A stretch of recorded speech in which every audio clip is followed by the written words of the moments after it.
ginecóloga, uroginecóloga, y he podido trabajar junto con Dani y Josie en este proyecto. Considero que es algo muy importante porque es un tema que nosotros usualmente no recibimos durante la carrera. No lo recibimos en ningún año y resulta que llegamos a una cirugía y nos pasa. Entonces, esperemos que nunca, pero vamos a ver según la incidencia que es algo que va a acontecer y la idea es que ustedes en ese momento sepan qué es lo que hay que hacer, ¿ok? Esa es la importancia de nuestra aula. Ahora, les pedimos que tengan sus micrófonos apagados para que no haya ruidos que interfieran, pero si durante el transcurso de la charla alguien tiene una pregunta, una duda o en ese momento queremos saber algo, los pueden abrir por favor, porque siempre mi intención es que sea lo más útil y lo más práctico para ustedes. Saludo a mis alumnos que ya vi que están por ahí. Muchachos, gracias por estar también y mucho gusto con todos. Las lesiones iatrogénicas del tracto urinario y los ureteres, vamos a recordar que el aparato reproductor tiene una estrecha relación con el tracto urinario inferior y durante las intervenciones en ginecología y obstetricia, los órganos que sufren lesiones incidentales con más frecuencia son los ureteres y la vejiga. Ahora, ¿por qué es importante todo esto? Porque vamos a ver que la lesión ureteral es una de las complicaciones más graves de la ginecología y se asocia con una morbilidad y mortalidad inclusive significativa. De todo esto, lo peor va a ser las fístulas ureterovaginales y la posible implicación de la función renal. Y fíjense cómo las lesiones del tracto urinario son la causa más común de acciones legales contra los cirujanos ginecólogos, ¿ok? Entonces, aquí vamos a ver la aparición de las lesiones, 2% en el tercio superior, 7% en el tercio medio y 91%, que es la zona de mayor riesgo y es justamente donde nosotros usualmente vamos a operar, vamos a trabajar.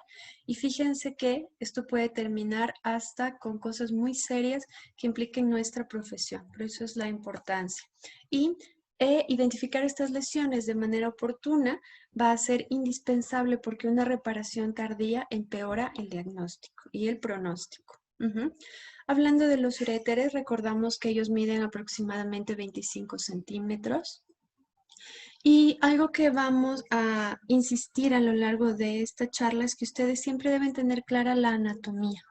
Entonces aquí vemos a los ureteres con todas sus relaciones, pero una buena sugerencia que es parte de la prevención es que antes de entrar a una cirugía de cualquier tipo, ustedes vuelvan a sus anatomías y revisen, recuerden todas las relaciones, recuerden las diferencias entre uno y otro y antes de empezar su cirugía, antes de cortar, antes de hacer todo eso, ustedes se ubiquen en el espacio, en la realidad, en lo que están viendo, antes de que haya sangre, antes de nada, dónde están sus uréteres, para que ustedes piensen los lugares que podrían ser un riesgo quirúrgico. Vamos a recordar la irrigación y vamos a ver que esto es lo usual, pero pueden haber variantes anatómicas. Generalmente vamos a tener la inervación a partir de las ramas de la arteria renal, de la arteria gonadal y aorta, de la arteria ilíaca común, de la ilíaca interna, vesical, uterina y vaginal. Y todo esto es muy bueno porque el uréter nos va a permitir realizar varias maniobras sin comprometer la viabilidad, gracias a esta gran irrigación que tiene.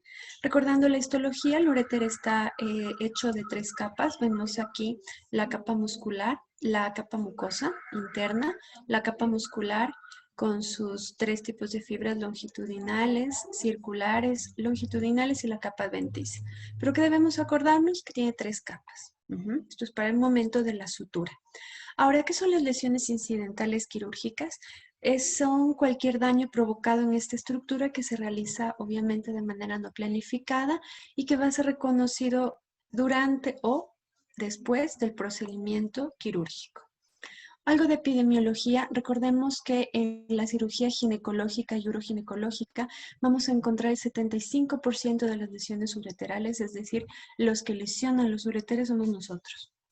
¿Ok? Por eso es tan importante esta revisión. El tercio distal, ya vimos, va a ser más susceptible al daño iatrogénico. Generalmente se afecta más el ureter izquierdo y vamos a ver aquí la incidencia en histerectomía Vemos que tanto la abdominal, la vaginal, la paroscópica tienen una incidencia similar y estas son las cirugías que nosotros hacemos, ¿ok? Y algo que es muy grave, suele haber un diagnóstico tardío en el 50 a 70% de los casos. Es lo que no nos puede pasar porque aquí es cuando nuestro paciente se va a complicar. Vamos a ver estos factores de riesgo y esto es muy importante porque parte de la prevención va a hacer que ustedes tengan siempre en claro estos factores de riesgo. Entonces, ni bien su paciente va entrando a su consulta, ustedes están haciendo la historia clínica, llevan considerando todas estas cosas porque a estas pacientes les van a tener más probabilidad de que pase una lesión. Entonces, ustedes ya van sospechando, ¿verdad? Antecedente de cirugía abdominal, endometriosis, mientras peor sea la endometriosis, más riesgo de lesión, adherencias, miomas en los ligamentos anchos, cirujanos que hacen menos de 10 histerectomías por año. Y aquí esto nos puso este artículo, pero ustedes van a ver que todos los artículos coinciden en esto. Es decir, a menos experiencia que tenemos, peor nos va. Aquí yo les decía a sus compañeros ayer, piensen ustedes en sus cabecitas cuántas histerectomías han hecho este año. Yo sé que nosotros estamos aquí R1, R2, R3, R4, pero independientemente de su año, piensen cuántas histerectomías han hecho este año y si son menos de 10, consideren que ustedes también van a ser un factor de riesgo, entonces hay que tomar más atención todavía. Antecedente de radiación, infiltración maligna, infección o inflamación crónica, un útero mayor a 12 semanas, anomalías o malformaciones del tracto urinario y quistes ováricos de gran tamaño. Entonces, siempre hay que hacer una historia clínica muy bien hecha para anticiparnos.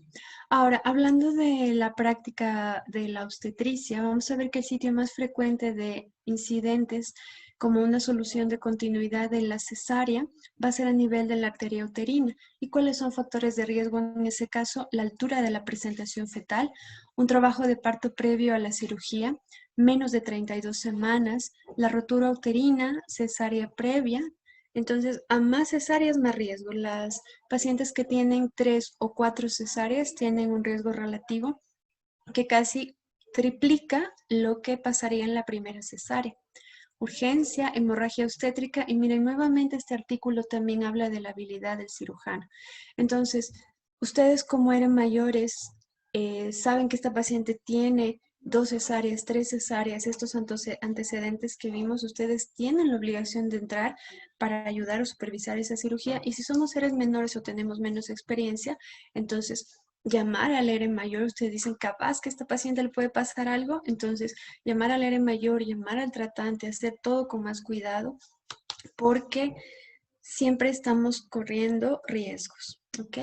Esta es la típica pregunta de examen y lo que les preguntan cuando los invitan a operar, entonces por ahí es importante saber dónde es más probable la lesión iatrogénica transquirúrgica. Fíjense, el 80% de estas lesiones se van a dar en el entrecruzamiento de los vasos ilíacos, en la fosita ovárica y en la porción intraligamentaria, ¿ok? Entonces, en el entrecruzamiento de la arteria uterina nos insisten y finalmente en la parte donde el uréter se conecta a la vejiga, que es esta parte del trígono, y después vamos a ver que esta es la parte más peligrosa en la vejiga, ¿ok? Entonces, aquí repetimos un poquito durante la histerectomía, durante la sección y la ligadura del infundíbulo pélvico, en la ligadura y sección de las uterinas que ya vimos, y finalmente también cuando se moviliza la vejiga. Entonces ustedes recuerden, si están haciendo la histerectomía, estos momentos son de cuidado. Aquí tenemos el resumen para que no se nos olvide estos 4 puntos, ¿verdad? 1, aquí está donde se entrecruzan los grandes vasos. 2, en el infundíbulo pélvico. Donde estás 3, debajo de la arteria uterina y 4, donde los uréteres se van a unir a la vejiga. Entonces, para no olvidarnos nunca, ¿ok? Los tipos de lesión ureteral van a ser, como vemos en este esquema, variados y es importante eso porque de esto va a depender el tratamiento y la evolución. Los más comunes van a ser la ligadura, pero tenemos el acodamiento, la laceración que puede ser un poquito o puede ser total, aplastamiento con pinza, por ejemplo, coagulación, y aquí es muy importante que ustedes recuerden y conozcan los tipos de energía que están usando principalmente si son cirugías laparoscópicas, denudación del tejido, abulsión o compresión externa. ¿Ok? La Asociación Americana de Cirugía hizo una escala de las lesiones para ver cómo clasificamos estas lesiones. Entonces, grado 1, contusión o hematoma. Grado 2, laceración menor al 50. Grado 3, laceración mayor al 50. Grado 4, una sección completa con menos de 2 centímetros de devascularización. Y grado 5, la abulsión con 2 centímetros. Entonces, ¿para qué nos sirve esto? Primero, para hablar todos el mismo idioma y poder contar qué le pasó a esta paciente. Y segundo, para recordar que usualmente las lesiones tipo grado 4, grado 5 necesariamente van a requerir el manejo por urología. Entonces, este tipo de lesiones no las vamos a hacer los ginecólogos, pero tenemos que diagnosticarlas, correcto. También tenemos una clasificación de complicaciones, sea agudas o crónicas. Las agudas pues las vemos a ver en ese momento, a veces inclusive durante la operación, y esto puede ser una laceración. Y las crónicas tardíamente, aquí vamos a necesitar estudios de imagen, y generalmente son fístulas que son las peores o estenosis que son las más comunes.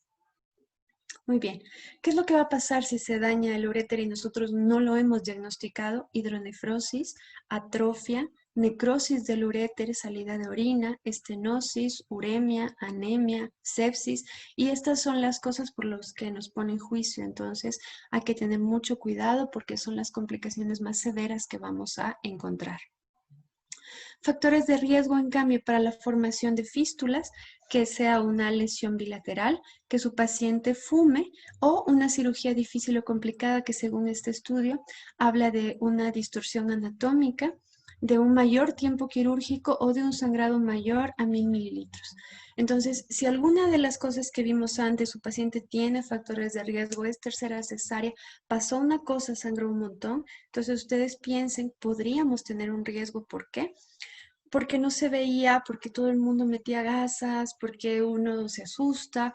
Entonces piensen en estas cosas para que ustedes a esa paciente le den un seguimiento. Entonces piensa, a esta paciente le pasaron estas cosas, voy a vigilar qué pasa en el postquirúrgico para que no vayamos a tener una lesión inadvertida.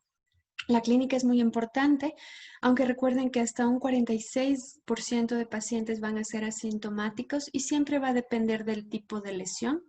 Si es que es una presentación inmediata, corte, ligadura, o una presentación tardía por calor o de vascularización, por ejemplo, en las cirugías laparoscópicas. ¿Okay? El tiempo de aparición de los síntomas también es muy variado, puede ser de 3 a 33 días. Así que los síntomas van a ser inespecíficos y van a depender de lo que ya habíamos visto, si es unilateral o bilateral, el tipo de lesión, y hay que vigilar también riesgo de infección. Ahora, ¿qué es lo que vamos a acordarnos siempre y vigilar en nuestros pacientes que nos va a hacer sospechar?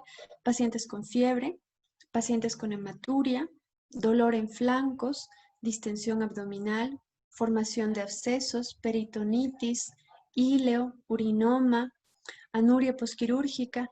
Entonces, ustedes tienen una cirugía que aparentemente fue perfecta, todo estuvo bien, una linda cirugía, y después su paciente empieza con estas cosas. Entonces, ustedes pueden sospechar y deben sospechar que puede ser una lesión inadvertida. Por eso, recordar estos síntomas y recordar los factores de riesgo es importantísimo, doctores.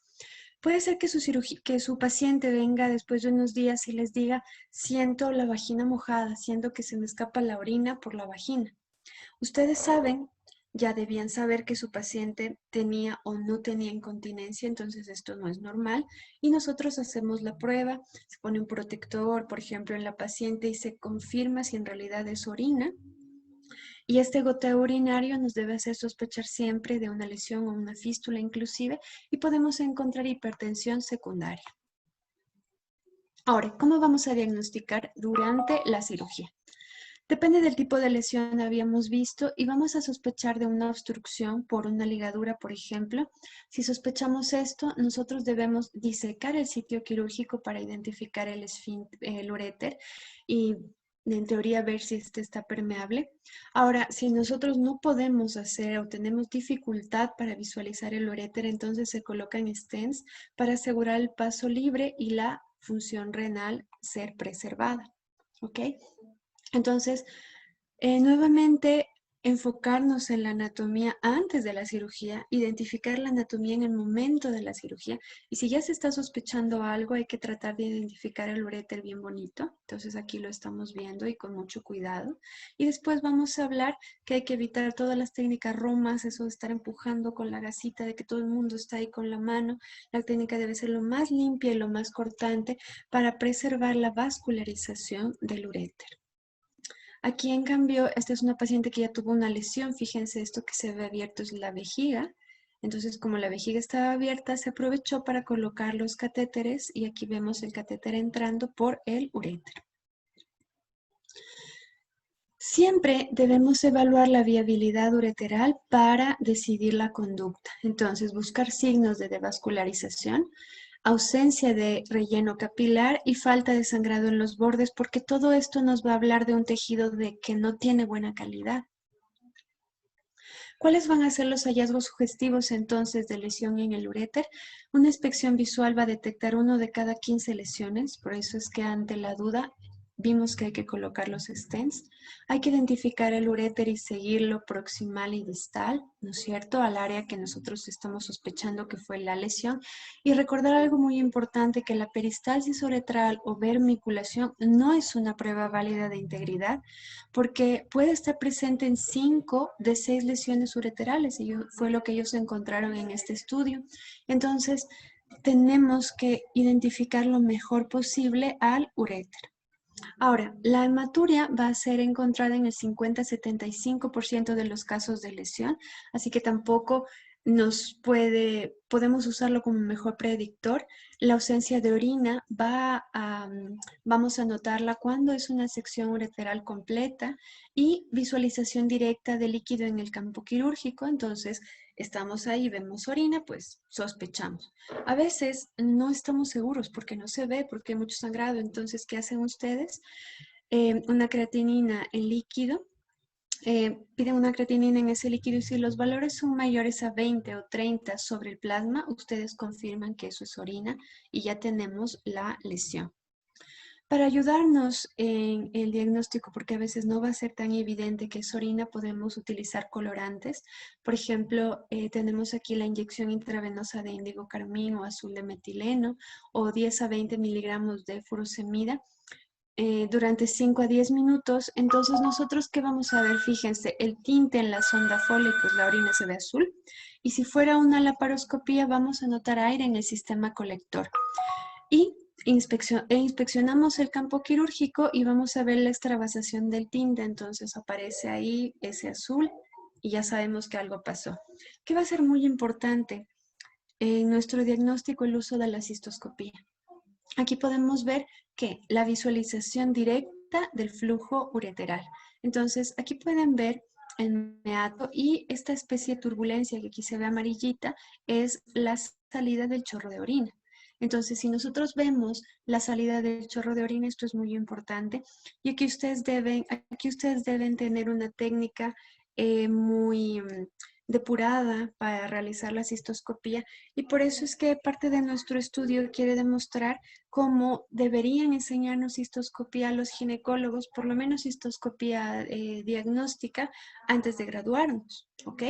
Entonces, ustedes entran con el cistoscopio, identifican cualquiera de los 2 meatos que vean, y debemos quedarnos ahí tratando de evidenciar esta salida de líquido, 1 minuto, 2 minutos, que es lo que normalmente podemos esperar, y entonces se observa la salida de ese chorrito.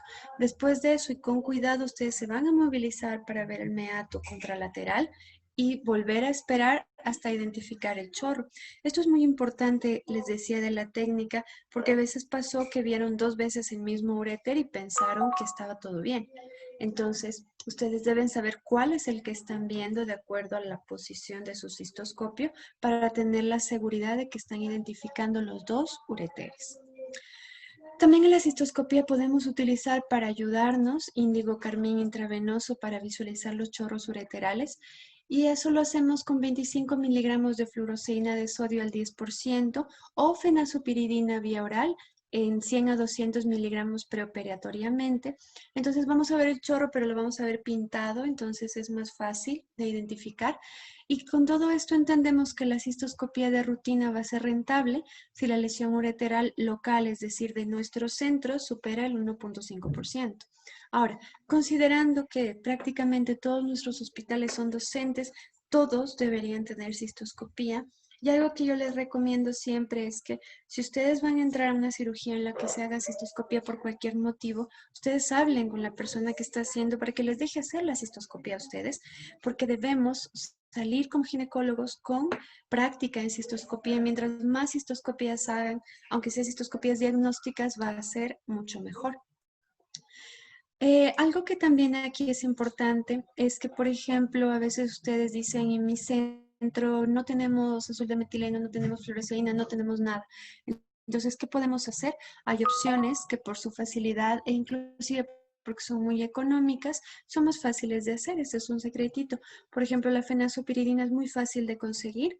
Ustedes le dan 30 minutos antes a su paciente 10 o 20 miligramos y en caso de que algo ocurra, esa orina ya va a salir coloreada y ustedes van a poder identificar todo más fácilmente. Entonces, ¿a quién le podrían dar fenazopiridina? Pues a esas pacientes con esos factores de riesgo que ustedes ya sospechaban. Aquí en estas imágenes vemos qué pasa cuando usamos índigo carmín en la paciente. Van a ver aquí está el meato, ¿verdad? Y se ve esta salida de este líquido como verdosito, que es el índigo carmín. Y aquí en cambio, en esto de aquí, que es esta cosita, es el meato, podemos ver esta sombrita de color azul, que es la salida del azul de metileno. Muy bien. Este es un estudio en el que justo se preguntaban, ¿qué pasa si no tenemos algo en mi hospital? ¿Qué es lo que podemos usar? Y compararon varias cosas y vieron que todo funciona. Entonces, la primera es el índigo carmín. Ustedes vean esta sombrita azul, aquí está el meato. En la segunda usaron fluoresceína y la ven amarillita. Aquí en la tercera, aquí está el meato y ven la salida de esta cosita azul, que es el azul de metileno. Y aquí en la cuarta, creo que esta se ve menos, pero se identifica también, lo que usaron es vitamina B. Entonces le ponen 45 miligramos de riboflavina una hora antes a su paciente, que también es muy barata como la fenazopiridina, y ustedes van a tener una coloración distinta y va a facilitar su diagnóstico. Entonces, ¿qué es lo que queremos ver en la cistoscopía? La presencia de los jets uretrales que va a confirmar la permeabilidad.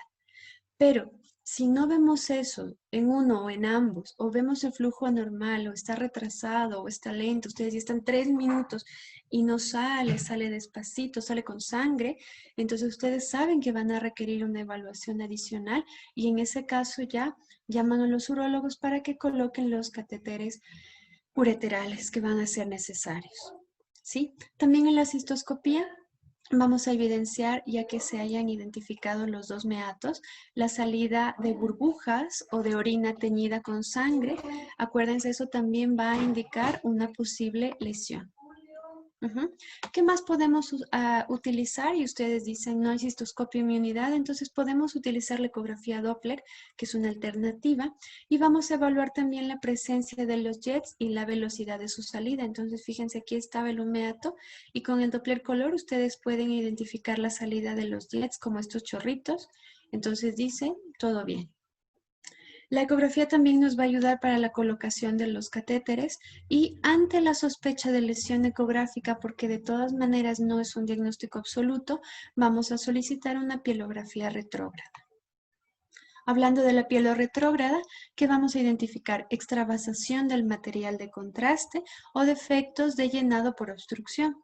Y junto con la cistoscopía está considerado como el gol estándar en el diagnóstico. Entonces, fíjense aquí en la imagen cómo vemos el uréter completito y bonito y aquí no vemos nada. Entonces, la piel va a ser muy útil en nuestro diagnóstico. Cuando consideramos el uso de urograma excretor transoperatorio también se puede hacer. Se realiza administrando 2 mililitros por kilogramo de contraste intravenoso y hacemos una radiografía simple que usualmente todos los hospitales tienen una radiografía de esas portátiles 10 minutos después y nos va a ayudar para ver la estructura y funcionalidad del sistema urinario y va a ser útil en estenosis y en obstrucción. Entonces nuevamente miren aquí podemos seguir el trayecto de nuestro uréter, en cambio aquí vemos ya una alteración y aquí se pierde. Entonces, estenosis y obstrucción, el urograma excretor nos va muy bien, es de mucha utilidad. Finalmente, podemos visualizar directamente los ureteres con un cistoscopio flexible y esto ya es un manejo específico de los urólogos. Ellos tienen el aditamento especial para entrar no solo en la vejiga, sino en la luz del uréter y ellos van viendo a lo largo de ese trayecto si todo está bien o qué es lo que pasó. Ahora, eso es en ese momento, pero ¿qué pasa cuando tenemos un diagnóstico tardío? Se nos escapó, ¿no es cierto?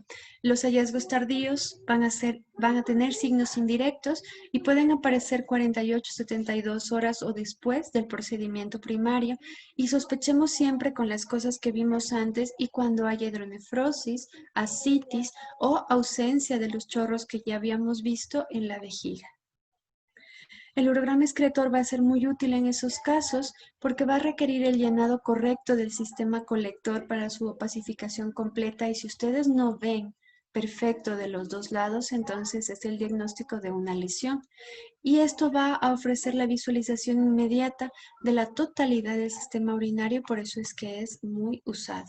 La Urotac también es uno de los métodos más utilizados en lesiones tardías porque nos va a evidenciar los signos de lesión ureteral mediante la extravasación del método de contraste, confirmar la hidronefrosis, la obstrucción ureteral o una colección localizada que es el urinoma. Entonces la orina ya se salió. Epilograma retrógrado, ante la ausencia de hallazgos en la piel o con contraste o la Urotac, va a ser el método más exacto para identificar la localización y el tipo y el grado de lesión porque también la imagen que nos da es una imagen muy clara y nos confirma este diagnóstico. ¿Qué vamos a hacer entonces?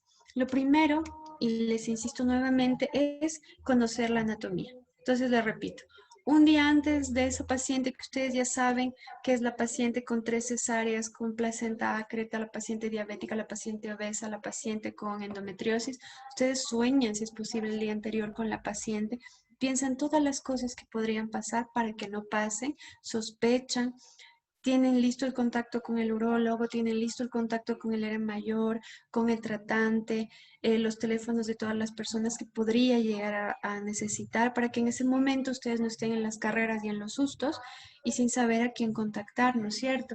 Si ustedes están haciendo una rotación en un hospital grande, vayan donde los urólogos, sean amigos de ellos, pregúntenles, ¿tienen cistoscopio? ¿Quién sabe hacer?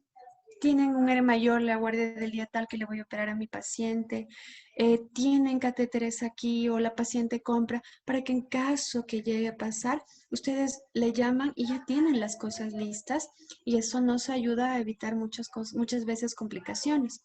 Vamos a aplicar también técnicas quirúrgicas metódicas y cuidadosas que ya habíamos hablado. Fíjense, nuevamente nos recuerda vigilar esos factores de riesgo, nos recuerda también la experiencia, entonces ustedes digan, yo nunca he reparado un ureter, entonces no voy a reparar yo el ureter, pero aquí está el teléfono de mi urólogo y lo llama. Y también considerar si se debe colocar stents ureterales en casos seleccionados previos a la cirugía. Vamos a revisar un poquito de eso después. Otra cosa muy importante que ustedes deben tener en cuenta es conocer la energía con la que están trabajando. Entonces, que los invitan a operar, que los invitan a tener la cámara en la laparoscopía, hablen ustedes con el técnico, qué energía usa, cuánto se usa, qué equipo tiene, el pedal está viejo, no hay por ahí un cablecito pelado, Todas esas cosas ustedes deben saber para tener la seguridad, porque las fuentes de energía son peligrosas para los tejidos y la vasculatura. Y todos estos instrumentos que se usan en este tipo de cirugía, recuerden que tienen al menos 3 milímetros de necrosis coagulativa. Por lo tanto, cuando nosotros operemos, debemos mantener un margen de por lo menos 5 milímetros entre el sitio en el que estamos aplicando la energía y las lesiones vulnerables, que en este caso son nuestros uréteres. Entonces, otra sugerencia, cuando vayan a hacer la laparoscopía en sus unidades de cualquier cosa, entren ustedes a esas cirugías de los doctores que más saben y fíjense cómo ellos utilizan el equipo. No se quedan pegados una hora con la pinza, coagulando todo hasta que esté carbonizado, sino son movimientos muy sutiles. Se deja un poquito, lo suficiente sea para cortar, para coagular, según lo que se necesite. ¿Por qué? Para respetar este margen y no tener riesgo de lesiones posteriores. Cuando vamos a reparar los ureteres, fíjense que si todo lo hacemos bien y en ese momento el éxito es muy alto, de un 90%, gracias a la adecuada vascularidad que tienen ellos. Entonces nos va muy bien y en caso de que nosotros no tengamos la práctica, que en realidad los ginecólogos no tenemos esa práctica, tenemos que llamar a los urólogos, ¿sí? Porque ellos van a cuidar bien de la viabilidad del tejido y de evitar la estenosis colocando el doble J. Pero aunque ustedes no sean quienes colocan, ustedes van a estar ahí viendo y ustedes van a estar ahí vigilando qué cuidados tienen los urólogos y aprendiendo un poquito, entonces siempre es muy útil. Ahora, aunque esto podría ser tema de 4 clases aparte, solo les traje un pequeñito esquema para recordar qué pasa cuando las lesiones de los ureteres son mayores. Entonces vamos a ver aquí que cuando estas lesiones ocurren en el tercio medio o superior, nosotros vamos a hacer una ureterotomía. Entonces, lo que pasa, un pedacito del uréter con el otro se rompe y hacemos esta técnica. Y fíjense siempre que vamos a cortar el uréter, aquí se ve un poquito más en esta como cuña, para que al momento de unirlo la luz se hace más amplia y eso disminuye el riesgo de estenosis. Y fíjense que se sutura siempre después de haber colocado los stents, porque eso evita que nos vayamos a suturar con nuestra propia pared. Entonces, fíjese cómo aquí se colocan los puntos, se hace esta ampliación del espacio para que la sutura nos quede bonita. Esto lo va a tener que hacer el urólogo, pero ustedes ya aprenden. Y si la lesión, por el contrario, se produce en el tercio inferior, en la unión uretero-vesical, vamos a tener la necesidad de hacer una ureteroneocistostomía. Y fíjense aquí en el esquema cómo también han cortado el uréter en esta especie de cuña para después fijarlo a la pared vesical y también disminuir el riesgo de estenosis. Entonces, tal vez ustedes no van a ser los que realizan esta sutura, pero ustedes ya tienen el cistoscopio listo, los catéteres pedidos, la sutura Resorvive 4 ceros lista, para que cuando llegue el urólogo todo esté perfecto. Siempre vamos a dejar un drenaje retroperitoneal y siempre vigilar la condición de la paciente. ¿Ok? Aquí vemos que estamos identificando, fíjense, se identifica con la mayor claridad posible el uréter para realizar el primer procedimiento. Y en cambio, en esta otra paciente ya se hizo el orificio vesical, ya se hizo esta cuñita en el uréter y aquí podemos ver cómo ya están los puntos fijados y también podemos ver el catéter que está colocado para que todo se haga con seguridad. Vamos a ver a continuación un video justamente de esta técnica en la que hubo esta lesión en el tercio distal, hubo una sección del uréter y esta es una técnica de Politano Lidfeder que vamos a ver a continuación. Antes de poner ese video, vamos a recordar simplemente que las lesiones que son por quemadura o por laceración van a requerir esta reparación de unir el uréter con el uréter y para eso vamos a tener una liberación, una movilización y un reimplante, siempre con la colocación de catéteres. Pero si por otro lado ustedes dicen no fue eso, sino que se nos aplastó con la pinza, vemos que el uréter recupera su actividad peristáltica, que mantiene su color, que mantiene su vascularización. Simplemente se coloca un doble J. Se hace un seguimiento con una pielo 10 días después y si todo está bien, se retira el catéter. Ahora, si ustedes dicen no, la pielo no está bien, no se identifica toda la integridad del aparato, urinario, entonces probablemente vamos a necesitar una anastomosis o una reimplantación ureteral.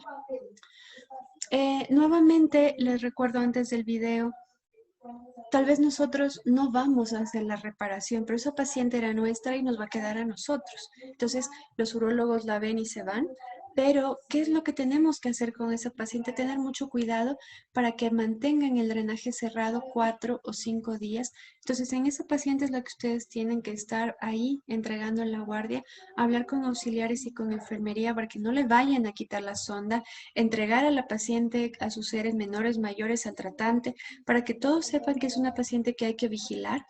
Estas pacientes van a usar sonda Foley por 2 semanas si hubo una cicatrización sin complicaciones, pero también va a variar de la paciente. El catéter doble J que va a tener la paciente generalmente son 6 French y se va a usar por 6 semanas. Y nuevamente vemos para qué sirve el catéter: para prevenir la estenosis, para estabilizar e inmovilizar el uréter, para reducir el riesgo de extravasación de orina, para reducir el riesgo de angulación. Y vamos a ver qué hacemos este pilograma intravenoso 2 semanas después de retirar el catéter para asegurar que la permeabilidad esté perfecta. ¿Ok? Entonces, si esto le pasó a nuestra paciente, recuerden que ustedes deben estar vigilando y también es una paciente a la que ustedes deben tomar los datos, el teléfono de la casa, el teléfono del esposo, el teléfono de la amiga, porque a veces la paciente se puede perder, se lleva los catéteres y se aparece 3 meses después, que ya pasó. Entonces, un seguimiento tanto en informar de la paciente cuanto en obtener los datos de la paciente para que no se nos pierda, va a ser algo importante. En cuanto a los principios generales de la reparación, y con esto terminamos, vamos a recordar siempre que la movilización y la liberación cuidadosa del uréter es muy importante para preservar la adventicia, que debemos tener una resección del tejido no viable de un extremo sano, porque no sirve de nada anastomosar secciones del uréter que no estén bien. Vamos a realizar una anastomosis libre de tensión sobre el catéter doble J y utilizar siempre la menor cantidad de tejido de sutura absorbible y del más finito que podamos utilizar para evitar lesiones en el uréter. Se va a rodear la anastomosis con grasa retroperitoneal o epiplon para fortalecer la cicatrización. Y no se olviden, ya lo vimos, de mantener el drenaje para evitar sangre u orina en nuestro campo. Los hilos que se van a requerir son 3 ceros, 4 ceros, 5 ceros y la sutura en un plano. Entonces ustedes se tienen todo preparado para que cuando llegue el urólogo lo empiece a hacer prontito y recordar el manejo por la especialidad. Les traje un resumen de las guías del 2019 que nos permiten recordar solo 4 puntos importantes que van a ser identificación visual del uréter para prevenir el trauma durante la cirugía. Entonces, nuevamente les recuerdo, van a operar. Antes de nada, piensen dónde está el uréter y traten de ver al uréter. Uso de catéteres profilácticos en casos de alto riesgo. Reparar lesiones reconocidas inmediatamente durante el transoperatorio y lesiones iatrogénicas con diagnóstico tardío van a tener catéteres doble J. Entonces, Dani, ¿me puedes ayudar con el video? Vamos a ver ahorita esta reparación que les decía. Esta fue una lesión del uréter con la vejiga en el tercio inferior. Dani, ¿me escuchas? Doc, y está el video. Ya, yo no lo veo. No sé si todos lo ven.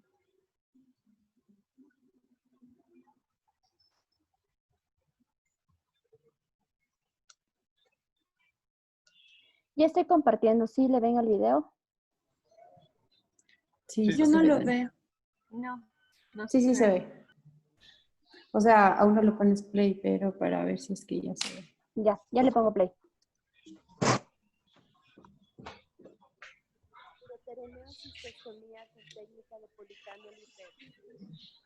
En alrededor del 1 a 2% de todas las intervenciones ginecológicas importantes hay soluciones de la vesícula a los ureteros.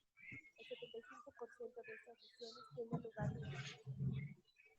La ureteroneosistostomía es la intervención de elección en las lesiones que afectan los 4 a 5 centímetros distales del uretero. Para realizarla existen técnicas intra o extravesicales.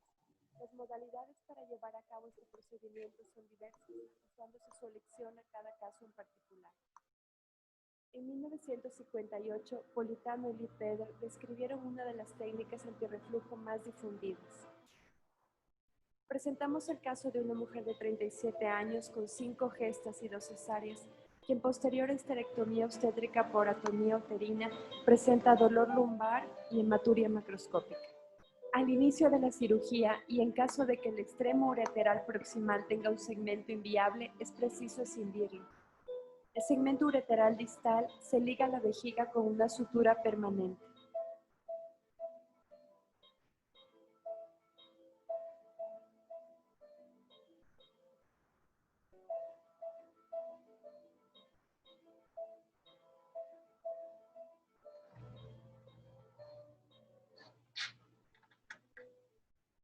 A continuación, el extremo del uréter se marca con una sutura completa larga.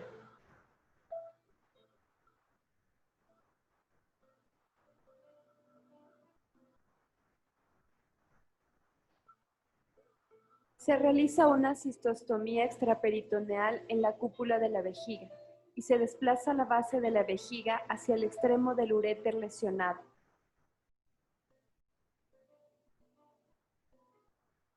Se crea un túnel submucoso de 2.5 centímetros. Se perfora el detrusor y se verifica que el túnel sea amplio.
Se utiliza una pinza Kelly para efectuar una punción directa que atraviese todo el espesor de la base de la vejiga.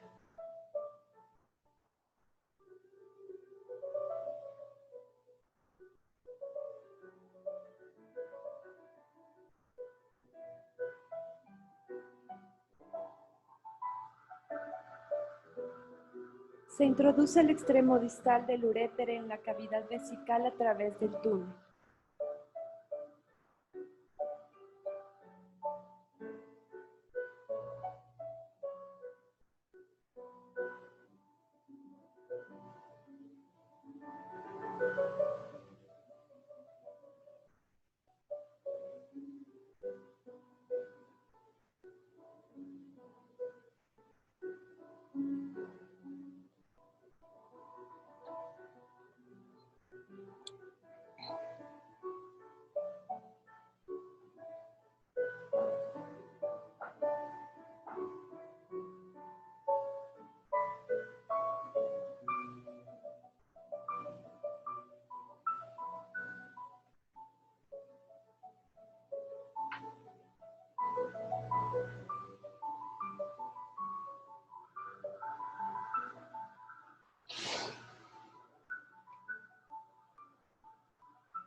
Cuando al menos 1 centímetro del uréter se encuentra en el interior de la vejiga, se moldea bilateralmente en espátula el extremo del uréter.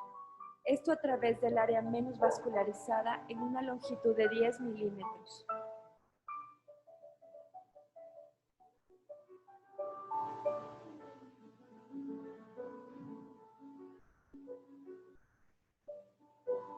Ahora, los extremos distales se fijan al interior de la vejiga, con 4 a 6 puntos separados que involucran muscular y mucosa ureteral, con suturas de poliglactina del número 3,0 para formar el neo-orificio ureteral.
Se ancla la adventicia del uréter al exterior de la vejiga con suturas de reabsorción diferida del número 3,0.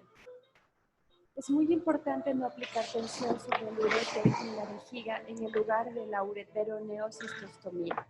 Finalmente, debe colocarse un catéter doble J.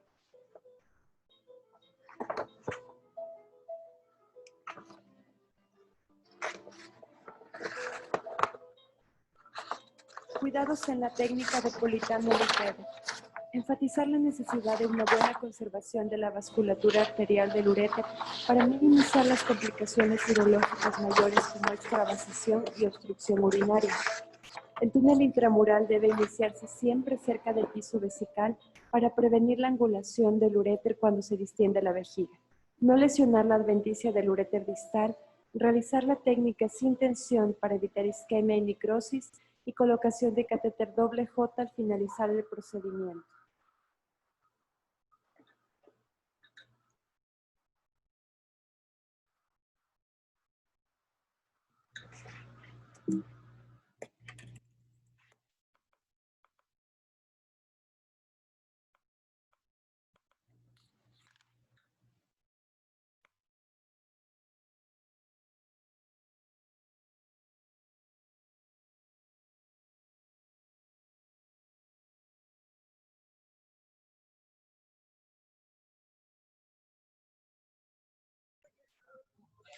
Dani, tengo la presentación de vejiga ahora.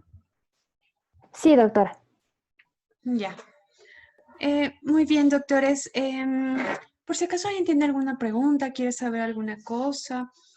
Les decía, aunque nosotros no vamos a resolver este tipo de lesiones porque tiene que hacerlo ya el especialista, que en nuestro caso, siendo ginecólogo, sería el urólogo, es importante que ustedes tengan todo listo y además aprovechen y revisen esa técnica. Algo que no se mencionó es que algo que se puede hacer cuando la lesión ureteral está confirmada y, por ejemplo, no tienen cistoscopio para la colocación de los catéteres uretrales, se puede hacer una incisión vesical para colocar los catéteres directamente por la vejiga, como ustedes pudieron ver en ese video. Y claro, luego tenemos la lesión de la vejiga, que es lo que nosotros ya vamos a resolver. Entonces, si nadie tiene ninguna pregunta o tal vez quieren hacer algo al final, vamos a empezar con vejiga. Esta parte de vejiga es muy importante y nuevamente les quiero preguntar a todos que lo piensen, es cuántas veces ustedes tuvieron lesiones vesicales, cuántas veces resolvieron lesiones vesicales. ¿Por qué? Porque aunque los ureteres van a ser manejados por los urólogos, en realidad las lesiones vesicales somos nosotros ginecólogos que estamos llamados a resolverlas, ¿sí? Entonces, es muy importante esta parte de la presentación, que además es más cortita, no se aburran, pero vamos a ser nosotros quienes tenemos esa responsabilidad, sea porque somos seres mayores o sea porque estamos solos, no hay urólogo, no hay nadie, entonces, ¿quién va a resolverlo? Nosotros. Así que es muy importante que ustedes atiendan estos puntos y veamos que está todo bien.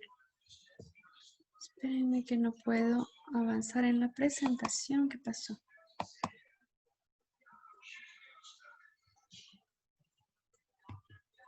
Dani, ¿sí se ve esta diapositiva con la vejiga? Sí, doctora. Muy bien. Entonces, recordando, doctores, la vejiga es una estructura hueca y vamos a dividirla en la base y la cúpula. Ujú. Y aquí en la base es donde nosotros debemos tener mucho cuidado porque es donde está el trígono, ¿ok? La vejiga está conformada por el músculo detrusor, que es el músculo de la vejiga. Y vamos a recordar que la vejiga consta de 2 capas musculares, donde está el músculo, todo es el músculo detrusor, correcto, pero vamos a enfocarnos en el músculo detrusor trigonal profundo, que es la porción inferior y posterior del detrusor, y en el músculo trigonal superficial, que es la parte donde las fibras del detrusor se van a unir con las fibras de los uréteres. ¿Por qué es importante este segmento? Porque cualquier lesión, doctores, que esté en este segmento, esa lesión no la van a reparar ustedes, también la va a reparar el urólogo o el urogineco con técnicas como la que acabamos de ver en el video. Ahora, todo lo demás nos toca a nosotros. Entonces, nuevamente, ¿qué les pido? Siempre la anatomía, principalmente fijarnos en estas pacientes que tienen cirugías previas, la tercera cesárea, endometriosis, malformaciones, porque la anatomía va a estar distorsionada y vamos a tener más riesgo de complicaciones. En cuanto a la histología, la vejiga tiene también 3 capas, una capa mucosa, una capa muscular y una capa serosa. Entonces, recordar, la vejiga también tiene 3 capas y vamos también aquí a insistir en los factores de riesgo. ¿Cuáles son esos? Similares a los de las lesiones ureterales. Entonces, nuevamente, antes de operar a esa paciente, ustedes tienen el tiempo de conocerla. Y si ustedes no conocen a esa paciente, tienen que revisar la historia clínica. Lo ideal es que uno entreviste a la paciente que opera, pero como eso no es algo que ocurre porque uno opera lo que le toca en la guardia, no entren sin saber a la paciente, traten de hablar con ella, fíjense si la historia está completa. Nosotros como R1 o 2 necesitamos hacer esas historias perfectas para que nada se nos escape. Como factores de riesgo, fíjense que las lesiones tipo 4, que ya vamos a ver cuáles son, que son las lesiones de cuello vesical o trígono, van a tener más riesgo de formación de fístulas vesicovaginales. Entonces ustedes también ya van sospechando eso. Y útero aumentado de tamaño, que es lo que siempre nos pasa en obstetricia. ¿Ok? Los factores de riesgo enfocados en la obstetricia, ¿cuáles van a ser? La placenta previa, presentación anómala, parto distóxico, la ruptura uterina, cirugías previas, infecciones abdominales o pélvicas, hemorragia e histerectomía obstétrica, la vejiga llena, acretismo y adherencias a la pared abdominal. ¿Ok? Entonces, nuevamente, la historia clínica y también vamos a recordar qué tipo de lesiones pueden afectar a nuestra vejiga. Pueden ser lesiones por contusión, por lesión térmica, por laceración, perforación, lesiones por erosión de sutura o de malla. Entonces ahí ustedes en la anamnesis tienen que preguntar, cuando le preguntan, señora, ¿qué cirugía estuvo? La paciente les va a decir cirugía por descenso, cirugía por incontinencia. Generalmente su paciente no sabe más, pero ustedes tienen que tratar de averiguar. Usaron cinta, usaron malla, la paciente no sabe. Entonces, ¿por dónde le operaron, señora? ¿Por el abdomen? ¿O le operaron por la vagina? ¿Se le escapaba la orina o tenía prolapso? Entonces, ustedes ya van sospechando si esa paciente tuvo o no tuvo malla. Ante la duda, se hace una ecografía y ustedes ya saben. Y por eso también, cuando ustedes hagan una cirugía, doctores, siempre expliquen a sus pacientes qué es lo que van a hacer. Muchos pacientes tienen cintas o mallas y no saben qué tienen y no les van a contar. Entonces ustedes ya deben sospechar. Y claro, también va a haber una posibilidad de lesión de la sutura durante la colocación de las mallas por incontinencia. Entonces ya vamos a ver qué hacemos en esos casos. En la cesárea, ¿cuáles van a ser los momentos peligrosos? La apertura de la cavidad peritoneal, la histerotomía y la extensión de la histerotomía y durante la histerorrafia.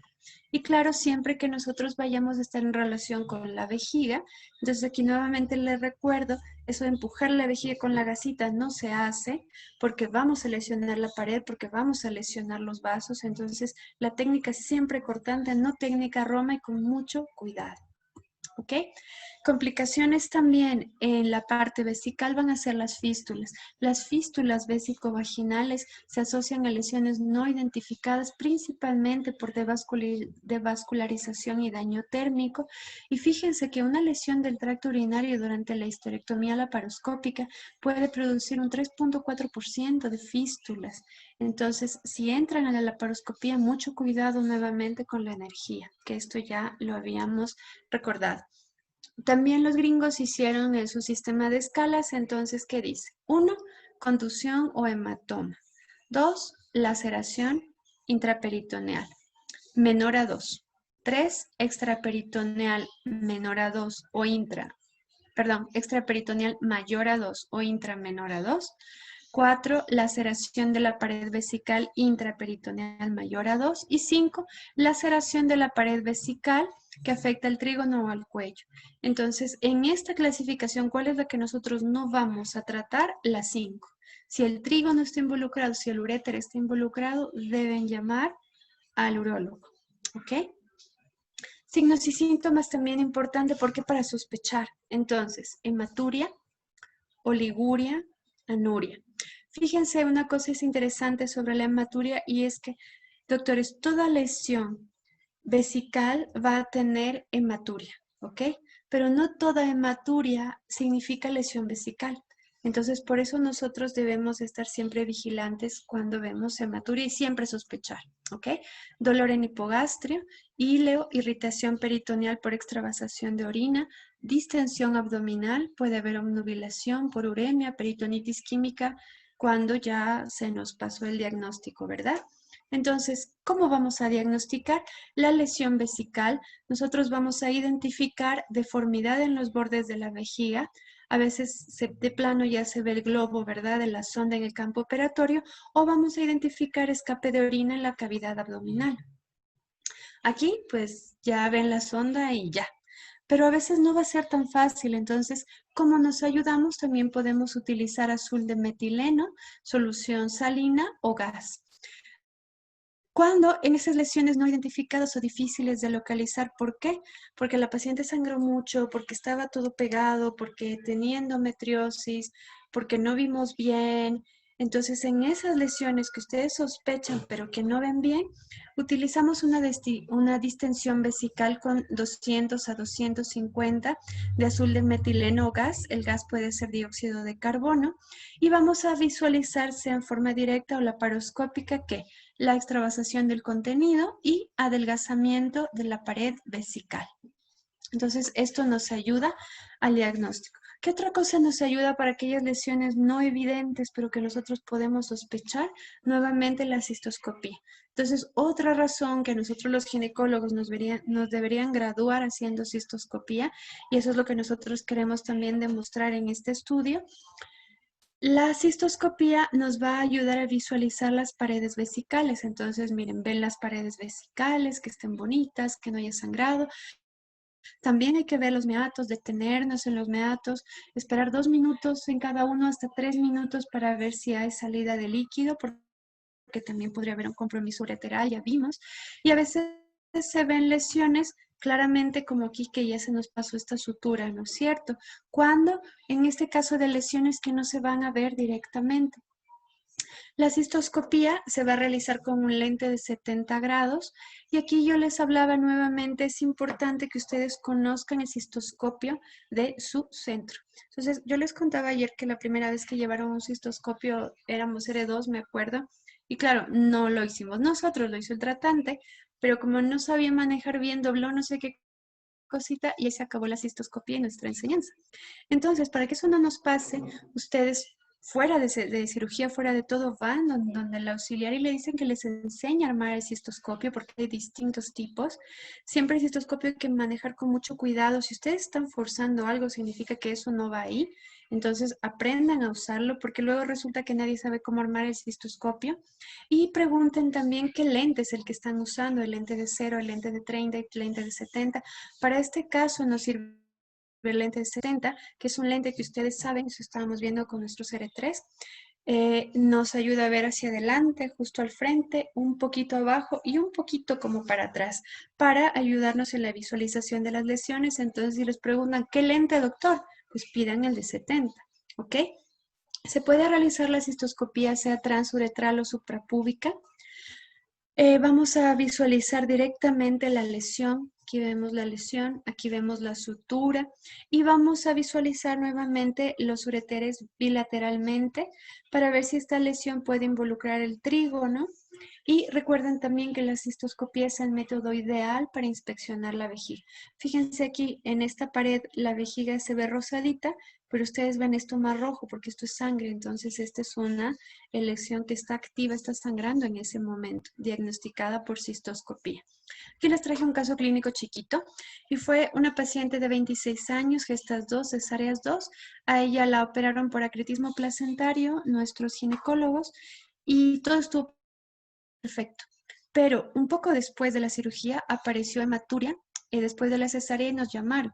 ¿Y qué hematuria apareció? Apareció esta hematuria. Entonces ustedes ven esto, obviamente van a llamar a alguien, van a ver qué pasa. Entonces nos llamaron, nosotros hicimos una cistoscopía y encontramos esto. Entonces, ¿qué creen que es esto? Estas son las paredes, eran las paredes del detrusor y fíjense cómo estaban deshilachadas, como feas, se ve aquí, miren todo esto. Y nosotros en la cistoscopía encontramos esto de aquí. Por ahí si alguien quiere abrir el micrófono y se le ocurre qué podría ser esto que encontramos. Chicos, ¿qué piensan ustedes? ¿Alguien tiene alguna idea? Esto encontramos haciendo la cistoscopía en esta paciente del acretismo en la vejiga. ¿Quién nos dice? ¿Hay una idea o nadie? Nadie, muy bien. Bueno, les voy a contar. Más bien dicho, no les voy a contar, les voy a mostrar. Nosotros vimos eso y la verdad es que tampoco estábamos tan seguros. Así que abrimos a la paciente y esto fue lo que apareció. Lo que había pasado es que habían unido la pared del útero con la pared vesical. La habían suturado junto.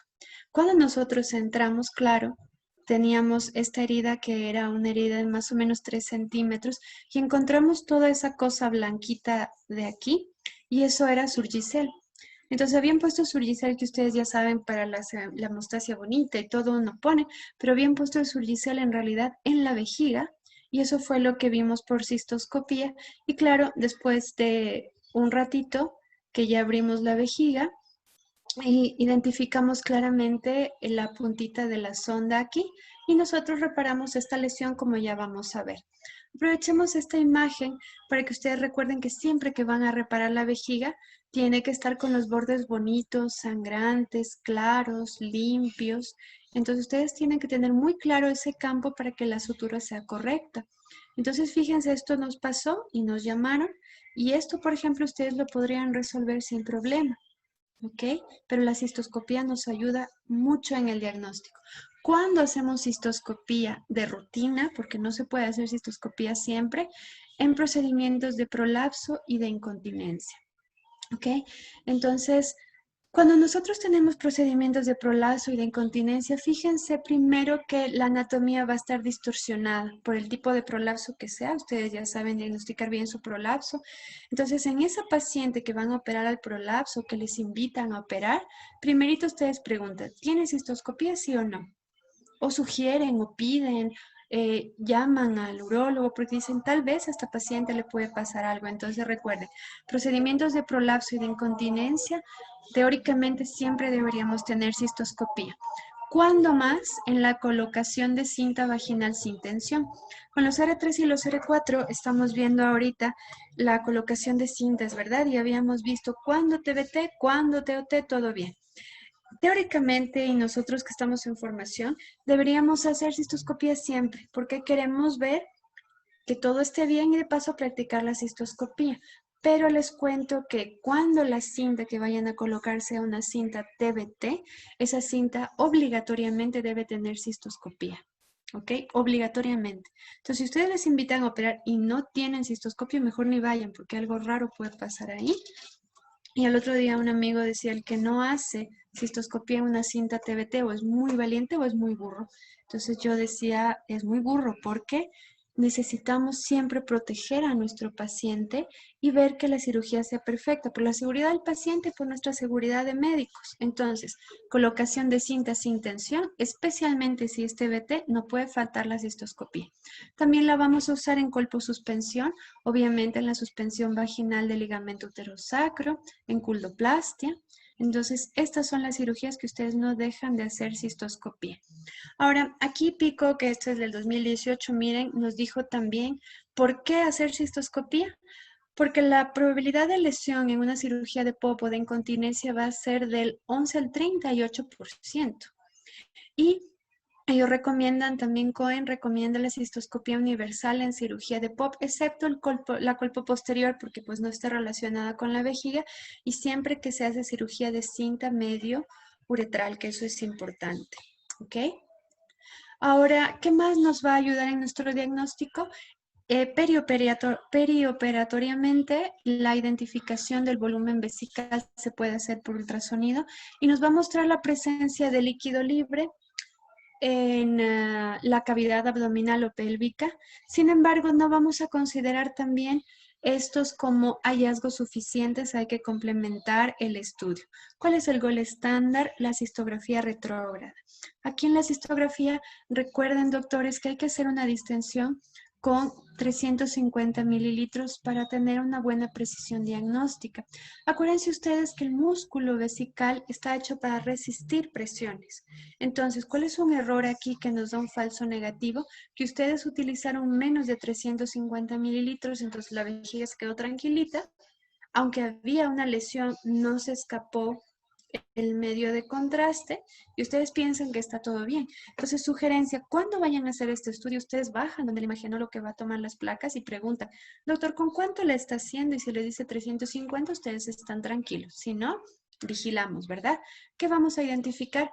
En la lesión extraperitoneal, la extravasación del contraste en la pelvis y en la lesión intraperitoneal, el contraste que va hacia la cavidad abdominal y hacia las asas intestinales.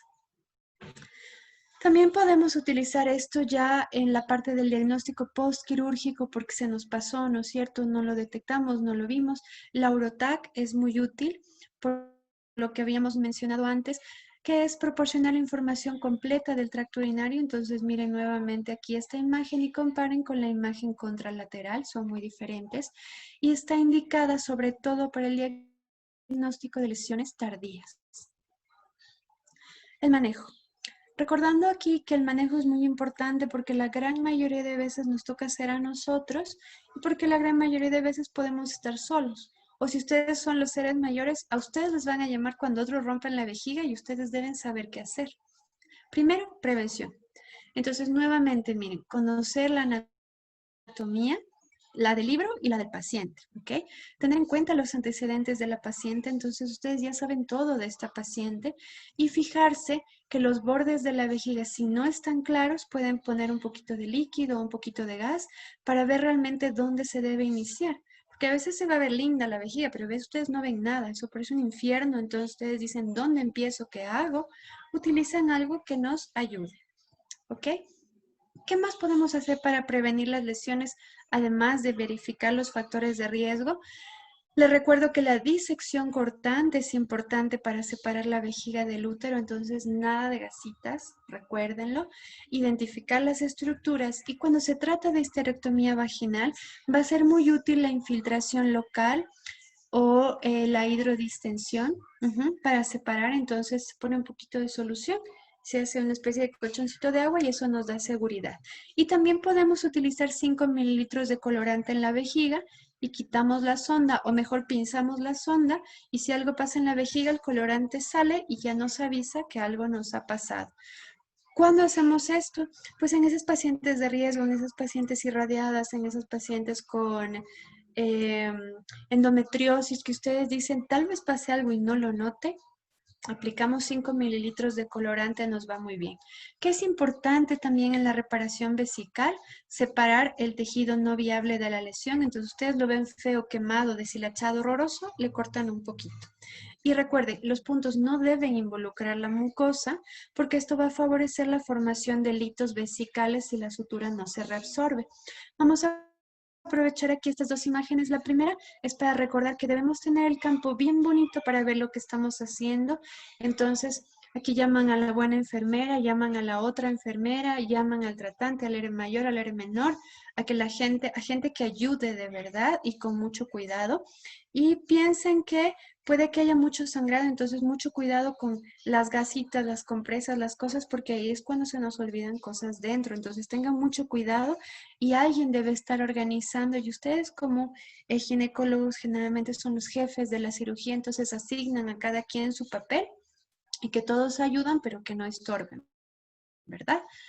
El globo nos puede ayudar también a identificar dónde estamos suturando, entonces ustedes lo pueden usar como guía. Y algo muy importante, y aprovechamos esta imagen, es que ustedes deben identificar bien el ángulo de la lesión. Miren, aquí se ve clarito para ver dónde empezar. Y nuevamente las características del tejido, que esté rosadito, que esté viable, que esté seco para suturar lo que debemos suturar. Esta tablita es muy interesante, entonces por ahí sería bueno que ustedes se acuerden. Lesiones de menos de 1 centímetro, no hay que hacer nada, vamos a tener un manejo expectante con sonda Foley por 7 días. Entonces, ¿cuándo pasa esto? Por ejemplo, cuando nosotros estamos colocando una sonda TBT, no sé quién de ustedes ha visto colocación, una cinta, perdón, TBT, no sé quién de ustedes ha estado en una colocación de cinta, entonces en el momento en que se pasa el ganchito, que es la guía para la cinta, en ese momento hay que hacer una cistoscopía para ver si está donde debe estar o aparece en medio de la vejiga. Si es que aparece en medio de la vejiga, se retira esa guía y en ese caso, que es una lesión de menos de 1 centímetro, vamos a hacer un manejo expectante. Mantenemos una sonda Foley por 7 días y eso es todo lo que hay que hacer. Ahora, si las lesiones son de 1 a 2 centímetros, vamos a reparar con una capa de sutura de reabsorción retardada. Si la lesión es de más de 2 centímetros, vamos a requerir 2 capas de sutura de absorción retardada y puede pasar que haya múltiples lesiones cercanas, entonces está roto aquí, roto allá. Lo que nosotros vamos a hacer es que se puede conectar las lesiones como para hacer una sola lesión y suturar en un solo tiempo y que todo nos quede más bonito. Entonces puede ser una opción en caso de que haya múltiples lesiones chiquitas. ¿Qué es importante considerar, doctores? Reparar estas lesiones vesicales al completar la cirugía. Entonces ustedes están haciendo, no sé, la cesárea y también ven la lesión vesical. Primero terminan con la cesárea y luego van a la lesión vesical, porque ya pasó que ustedes repararon la lesión y después se hizo otra lesión, ¿ok?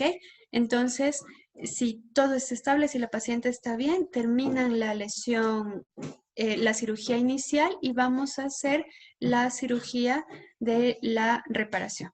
En la histerectomía vaginal hay que verificar el tejido si está friable o no, entonces vigilar nuevamente la calidad de los tejidos. Y recuerden que cuando haya lesiones en trígono o cerca de los uréteres, ustedes llaman al urólogo y piden la colocación de catéteres, porque tal vez con eso evitan lesiones posteriores. Y nuevamente, recuerden que cuando las lesiones son en la base vesical, cerca del trígono, vamos a tener más riesgo de fístulas. Entonces, hay que interponer un poquito de piplo y a esta paciente es a la que ustedes tienen los 10 teléfonos para llamarle, que no se les pierda y saber qué pasó después. En caso de lesiones pequeñas, por ejemplo, de los trócares, como les había dicho, de las cintas antiincontinencia, no vamos a reparar, solo vamos a dejar la sonda Foley para vigilar y recordar que la técnica de la reparación vesical depende de lo que ustedes quieran hacer, pero está demostrado que el cierre en 2 planos con sutura reabsorbible es la mejor. Así que vamos a ver, para que no se nos olvide, esta reparación vesical. Vamos a reparar en 2 planos con sutura absorbible, no utilizamos sutura no absorbible por el riesgo de cálculos y fijarse que la sutura sea libre de tensión, entonces no pueden estrangular el tejido, la vejiga necesita tener una buena irrigación. Y recordamos que usamos esta sutura absorbible, este es el número de la sutura con un surjet continuo y siempre nosotros preferimos la poliglactina, que nos va mucho mejor por la calidad de la sutura. Segundo, el segundo plano vamos a hacer también con una sutura absorbible de 2 ceros de 3 ceros, con puntos invaginantes que tomen un poquito de la porción muscular para garantizar el cierre hermético. Y para garantizar esta integridad de la reparación, una vez que esté reparado, vamos a hacer un llenado retrógrado a través de la sonda, puede ser con leche estéril, con azul de metileno, con lo que ustedes puedan, pero vamos a vigilar entonces que no se sale nada y sabemos que nuestra sutura fue perfecta. Les tengo aquí un caso clínico también. Vamos a ver, esta fue una paciente de 37 años, 2 cesáreas, 5 gestas, 3 abortos, y ella tuvo una histerectomía obstétrica por atonía uterina. Entonces, presentó hematuria macroscópica, dolor en hipogastrio. Fíjense, a veces no hay hematuria, no hay nada, pero la paciente tiene dolor. Entonces, hay dolor, sospeche. Dolor en hipogastrio. Con todo esto nos llamaron y nosotros hicimos una cistoscopía, pero la verdad es que no fue concluyente porque había tanta sangre, tantos coágulos, que no se veía nada. Entonces, ¿qué es lo que hicimos? Una laparotomía exploratoria y encontramos una lesión vesical no advertida de 5 centímetros en la cúpula que se reparó en 2 planos con poliglactina del 3.0. ¿Ok? Entonces, este era el caso de esta paciente. Y cuando nosotros entramos, después de la cistoscopía, que no se veía nada, porque les digo, estaba lleno de sangre, eso puede acontecer. Entonces, encontramos y vimos esta lesión. Pueden ver toda la extensión de la lesión. Todo esto es la vejiga. Y tenía 5 centímetros. Aquí nosotros ya la limpiamos. Entonces, fíjense cómo ustedes se exponen bien clarito, con tranquilidad. ¿Ok? Para realizar esta sutura. Todos nosotros de R1 a R4, como especialistas, sabemos hacer cesáreas y sabemos suturar un útero. Entonces, suturar una vejiga realmente, me parece a mí, puede ser incluso más fácil que suturar un útero, más simple, digamos así. Entonces, si ustedes saben suturar un útero, vamos a suturar una vejiga con la misma tranquilidad. Fíjense que esto está en el techo de la vejiga, no está en el trígono, no están involucrados los ureteres, entonces somos nosotros los llamados a resolver esto. Cerramos, secamos bien bonito, revisamos la calidad de los tejidos, todo está bien. Entonces, liberamos el plano peritoneal de la pared vesical y nosotros aquí también, les decía, corroboramos la viabilidad de los tejidos. Viendo que todo está bien, identificamos que el ángulo de la lesión, fíjense, nuevamente, aquí lo estoy señalando, este es el ángulo de la lesión, porque aquí es donde deben empezar para que la sutura sea perfecta. Identificado el ángulo de la lesión, entonces nosotros empezamos a cerrar el detrusor en un plano con un surjet continuo de poliglactina 3.0. Entonces fíjense cómo estamos involucrando todo el ancho de la pared del detrusor. Fíjense, aquí estoy señalando la pared y la agujita está entrando, aquí se puede ver el punto anterior y cerramos entonces nuestro plano del detrusor. Aquí estamos viendo la finalización del primer plano que involucra todo el grosor de la pared.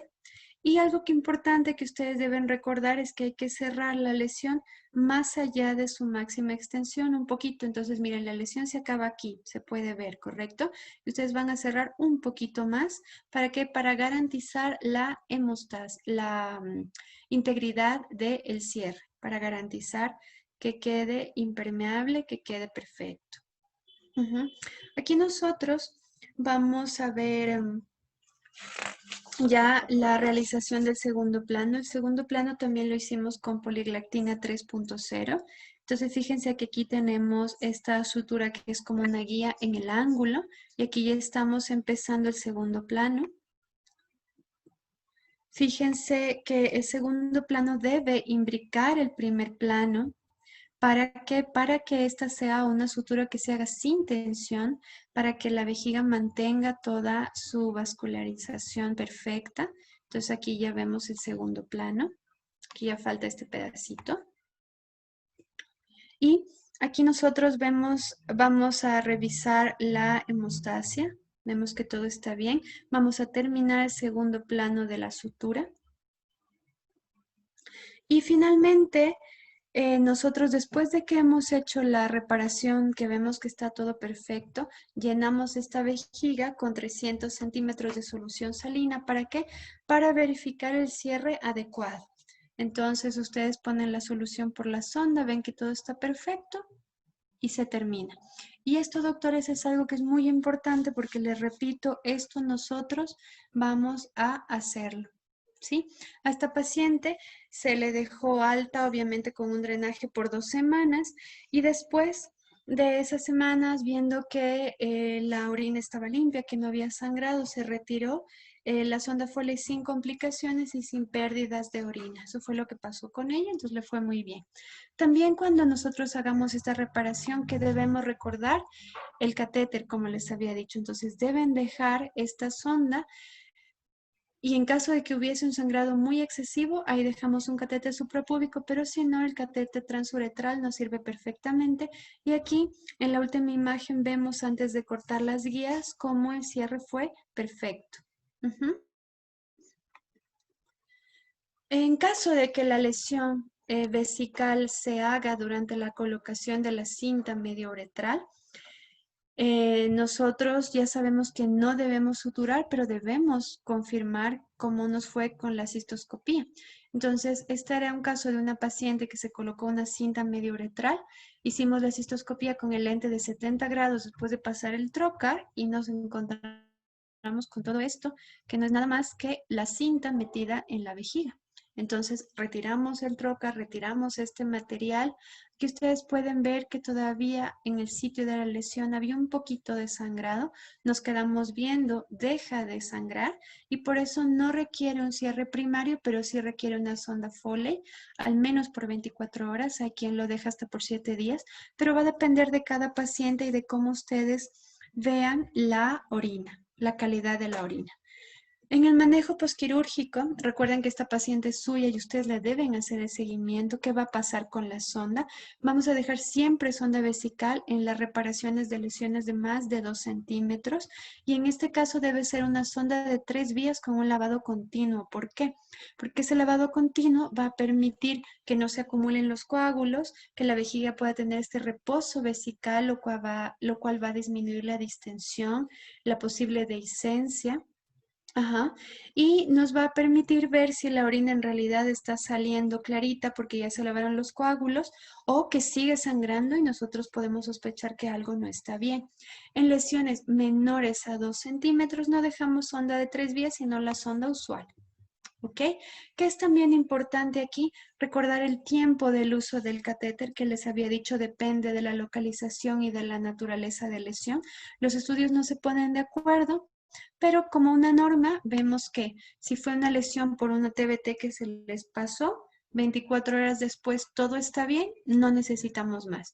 Para las lesiones extraperitoneales de domo, que de 1 a 3 días puede ser suficiente, pero siempre les digo, depende de cómo ustedes vean a su paciente. Para las lesiones intraperitoneales podemos dejar la sonda de 7 a 14 días y para las lesiones complejas que ya involucraron otras cosas, lesiones más extensas, pacientes diabéticas, pacientes con factores de riesgo, pacientes con lesiones ureterales, entonces la sonda se deja por más tiempo. ¿Ok? ¿Qué más va a ser importante? Las lesiones que requieren cistostomía, hay que dejar un catéter, puede ser el de Jackson Pratt, pueden ser un Penrose, y generalmente de 1 a 3 días postoperatorio, si el catéter está limpio, si ya no drena, se puede retirar. En caso de lesiones que involucran el trígono, los uréteres, ustedes saben que se colocaron los catéteres ureterales de protección, los vamos a dejar 3 a 4 semanas después de la reparación quirúrgica y el momento en que vayamos a retirar el drenaje, recuerden, esperen, ¿quién me llama ahorita? Recuerden que vamos a retirarlo, pero no vamos a retirar las dos cosas al mismo tiempo, el drenaje y la sonda, porque eso nos puede producir una fístula vesicocutánea. Entonces, retiramos el drenaje y si todo está bien, después retiramos la sonda, para que la vejiga pueda estar tranquila. Ahora, la sonda vesical entonces, si ya estuvo unos 7 a 10 días, vamos a retirar solo si la orina está clara y si ya también no vemos orina ni sangre en los drenes. Pero si no cumple estas condiciones, si no está perfecto, vamos a tener que complementar con estudios de imagen para verificar que la reparación vesical fue adecuada. Por eso es importante que en esas pacientes que ya saben que tuvieron lesión o que ustedes pueden pensar en una lesión, hacer un seguimiento, ¿sí? El uso de antibióticos no se ha establecido específicamente con las guías. En el cateterismo a largo plazo se recomienda los antibióticos justificándolos con un hemo y un urocultivo, pero en realidad el antibiótico profiláctico previo al retiro de los catéteres no está indicado para evitar resistencia bacteriana y lo que recomienda la CDC es que los antibióticos sistémicos solamente se usen si es que hay recomendaciones clínicas, si no, no es necesario. Y finalmente ya sabemos cuándo van a llamar al urólogo en las lesiones del trígono o cuando se necesite un reimplante ureteral como en la cirugía que nosotros presenciamos en el video. Entonces con esto terminamos, doctores, y si es que tuvieran alguna duda también podría ser un buen momento porque ya terminamos. Gracias a todos. Muchas gracias, Doc. A ustedes, chicos. Gracias, Doc. Dani, ¿tenemos alguna pregunta en el chat? Creo que no. Creo que no. ¿Nadie tiene ninguna pregunta? Buenas tardes, doctora. Yo quería preguntar, ¿cómo identificamos para no suturar la mucosa, como usted decía, como no se debe suturar la mucosa en la vejiga? ¿Cómo identificamos al momento de hacer la sutura? Busquemos una imagen. Entonces, la primera es que ustedes saben, su vejiga tiene 3 capas. ¿Cuál es la mucosa? Es la capa interna, ¿correcto? Entonces, busquemos una vejiguita abierta. Puede ser esta. Entonces, la mucosa la identificamos porque va a estar hacia adentro y porque va a ser un poquito más rosadita, más pálida. Y lo que vamos a ver entre la externa y la capa media, vamos a ver si aquí se identifica. Miren, aquí se identifica un poco mejor. Entonces aquí tenemos el borde de la mucosa, tenemos toda la pared muscular. Entonces, generalmente la identificamos primero por la topografía. Sabemos que la mucosa va a ser obviamente la capa más interna. Y segundo, porque el grosor es la pared que es el detrusor. Entonces, lo que hacemos, parecido cuando cerramos útero, ¿no es cierto? Entonces tomamos solo del bordecito y la aguja pasa, el grosor de la aguja pasa por el borde muscular, que en este caso sería, mira, por aquí. Y en este caso que la pared es todo esto, tú sabes que la mucosa está aquí en el bordecito, entonces desde aquí hasta el filo, involucrando toda la extensión del detrusor.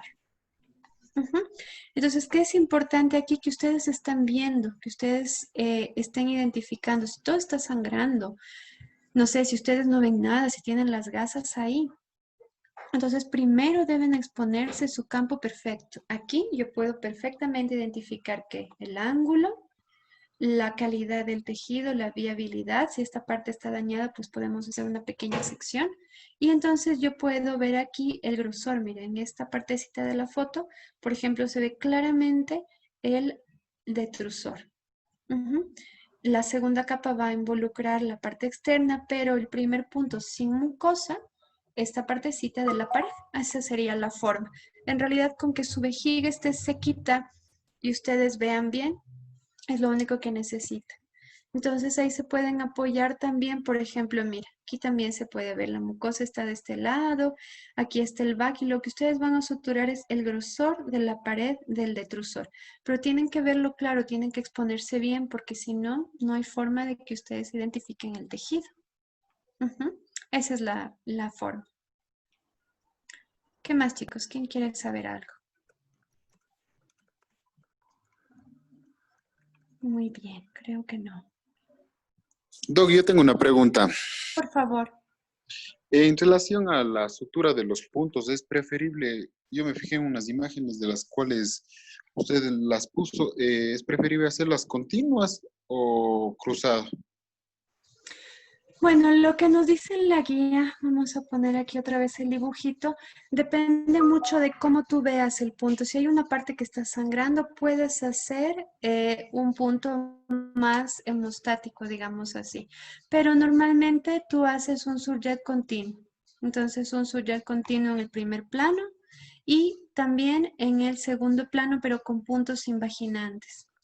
Entonces, no hay mayor diferencia en eso. Fíjate aquí también. puedes ver cómo es un surjet continuo. Está entrando, sale y a continuación es el siguiente punto. Entonces no son puntos cruzados. Muchas veces los puntos cruzados, especialmente si los ajustamos mucho, pueden producir una pérdida de la irrigación adecuada. Entonces los puntos tienen que ser firmes para que la hemostasia sea completa, pero debemos proteger también el tejido, porque recuerden que la vejiga es finita, es delgada, aquí la vemos grandota, ¿no? Pero a diferencia de cuando suturamos el útero, el músculo detrusor es un músculo más delgadito y a veces en estas vejigas puede verse muy fino, a veces parece un papelito. Entonces, es mejor hacer como lo tenemos en la indicación, que es un surjet continuo en 2 planos. El segundo con puntos invaginantes justamente para que haya menos tensión, tomando un poquito del músculo detrusor del primer plano. Gracias, Doc. Gracias a ti. ¿Qué más, chicos? Por ahí un consejo, ya les dije, pero muchos de ustedes son seres mayores, están a punto de graduarse, entonces los invitan a operar, no sé qué. Siempre tengan un buen equipo quirúrgico, tengan a su urólogo amigo, conozcan a las personas en el hospital, desde las auxiliares hasta los tratantes, a quienes ustedes van a llamar, y conozcan el equipo que cuenta su hospital, sea su clínica, o sea el hospital donde trabajan, o sea el hospital donde los han invitado a operar, porque eso nos puede ayudar a evitar complicaciones graves. Entonces, cualquier cosa que pasan, ustedes dicen, fue el uréter, fue el trígono, esto no es lo que yo hago, entonces enseguida tienen a su urólogo de confianza que saben que tiene su equipo correcto y ustedes ya lo llaman. Entonces, trabajar en equipo en todo lo que corresponde a la cirugía uroginecológica es vital, porque vamos a necesitar el apoyo de muchas personas.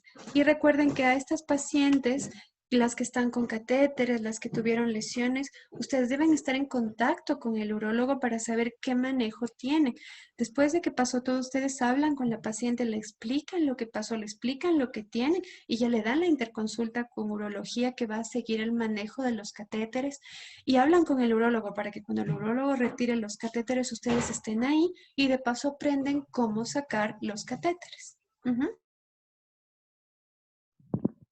Es una buena cosa. ¿Alguien tiene algo? Exposición. Yo quería agradecer a todos nuestros compañeros que pudieron conectarse el día de hoy y agradecerles de verdad de manera especial a usted, Doc, por su apoyo en este proyecto. Finalmente decirles que esta es una clase que nunca la van a recibir durante el posgrado en ningún semestre, y a menos que se crucen con una lesión del tracto urinario, probablemente no puedan recibir un poco más de información al respecto. Finalmente, les quería agradecer por su presencia. Lo único que les pedimos, Daniela y yo, es que una vez terminada esta clase, puedan ingresar a Socrative Student en la página web, que ya les dejé el link, y con el nombre Velázquez 6675 contestar el test post-intervención. Lo único que queremos demostrar con esto es que es una clase útil, que es necesaria para nuestra formación, y eso demostrarle finalmente al Conglates. Muchísimas gracias por la atención y por su tiempo. Sí, también les quiero agradecer a todos los doctores por su tiempo. Sé que no es bonito tener clases en domingo, así que muchas gracias por su asistencia. Y sobre lo que dijo Dani, también les pido a todos, por favor, llenen el post-test, porque esa es la forma en la que nosotros vamos a demostrar que necesitamos recibir educación de este tipo. Lastimosamente, por lo de la pandemia, no se puede hacer en forma presencial, porque también hay un taller de reparación vesical, hay un taller de colocación de stents.